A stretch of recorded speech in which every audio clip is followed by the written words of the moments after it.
ہم دیکھتے ہیں کہ ہمارے ارد گرد بہت ساری غلط تعلیمات منڈلاتی نظر آتی ہیں اور خدا کا کلام ان تعلیمات سے جو خدا کے معیار کے برعکس ہیں خبردار رہنے کے لیے کہتا ہے۔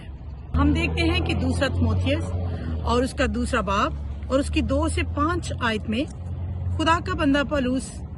تیموتھیوس کو خط لکھتے ہوئے نصیحت کرتا ہے کہ تو کلام کی منادی کر، وقت اور بے وقت مستعد رہ، ہر طرح کے تحمل اور تعلیم کے ساتھ سمجھا دے اور ملامت اور نصیحت کر، کیونکہ ایسا وقت آئے گا کہ لوگ صحیح تعلیم کی برداشت نہ کریں گے، بلکہ کانوں کی کھجلی کے باعث اپنی اپنی خواہشوں کے موافق بہت سے استاد بنا لیں گے اور اپنے کانوں کو حق کی طرف سے پھیر کر کہانیوں پر متوجہ ہوں گے۔ مگر تو سب باتوں میں ہوشیار رہ،